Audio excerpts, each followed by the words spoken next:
கரூர் பிரச்சாரத்தின் போது ஏற்பட்ட நெரிசலில் சிக்கி 41 பேர் பலியான சம்பவத்தில் பாதிக்கப்பட்டவர்களை 17ஆம் தேதி சந்திக்க விஜய் திட்டமிட்டிருப்பதாக தகவல் வெளியாகியிருக்கிறது. வரும் 17ஆம் தேதி கரூர் செல்ல விஜய் திட்டமிட்டிருப்பதாகவும் அனுமதி கேட்டு காவல்துறையில் தாவேக சார்பில் கடிதம் எழுதப்பட்டிருப்பதாக தகவல் வெளியாகியிருக்கிறது. இது குறித்தான விவரங்களுடன் செய்தியாளர் மகேந்திரன் இணைப்பில் இருக்கிறார். வணக்கம் மகேந்திரன், விவரங்கள். கரூரில் தமிழக வெற்றி கழக பிரச்சார கூட்ட நெரிசலில் சிக்கி 41 பேர் உயிரிழந்தனர். உயிரிழந்தவர்களின் குடும்பத்தினரிடம் சமீபத்தில் விஜய் வீடியோ கால் மூலமாக ஒவ்வொருத்தரையும் தனித்தனியாக தொடர்பு கொண்டு பேசியிருந்தார். சுமார் 10 முதல் 15 நிமிடங்கள் வரை ஒவ்வொரு குடும்பத்தினரிடம் பேசியிருந்தார். வீடியோ கால் மூலமாக பேசி முடித்துள்ள நிலையில் நேரில் சந்திக்க தொடர்ந்து திட்டமிட்டு வருகின்றனர்.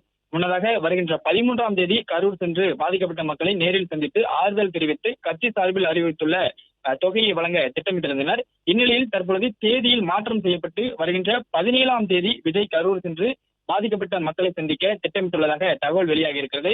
உயிரிழந்த 41 பேரின் குடும்பத்தினரையும் மேலும் காயமடைந்தவர்களையும் கிட்டத்தட்ட 100க்கும் மேற்பட்டோரை விஜய் அந்த தனியார் அரங்கில் வைத்து அங்கு தனியாக ஒவ்வொருத்தரையும் தனியாக சந்தித்து பேச திட்டமிட்டுள்ளதாக தகவல் வெளியாகி இருக்கிறது. வேலுசாமிபுரத்திற்கு அருகிலேயே உள்ள தனியார் மண்டபம் ஒன்றில் கூட்ட நெரிசலில் உயிரிழந்தவர்களின் குடும்பத்தினரையும் காயமடைந்தவர்களையும் சந்தித்து ஆறுதல் தெரிவிக்கும் விஜய் கட்சி சார்பில் அறிவிக்கப்பட்டுள்ள நிவாரணத் தொகையையும் வழங்குகிறார். உயிரிழந்தவர்களின் குடும்பத்தினருக்கு 20 லட்சம் ரூபாய் அறிவிக்கப்பட்டிருக்கிறது. காயமடைந்தவர்களுக்கு 2 லட்சம் ரூபாய் அறிவிக்கப்பட்டிருக்கிறது. இதனை விஜய் தன் கையால் வழங்கவிருக்கிறார். விஜய் வருவதற்கு காவல்துறையிடம் பாதுகாப்பு வழங்க கோரி கரூர் மாவட்ட கண்காணிப்பாளர் அலுவலகத்தில் இன்று தமிழக வெற்றி கழகம் சார்பில் மனு அளிக்க உள்ளதாகவும் தகவல் வெளியாகி இருக்கிறது.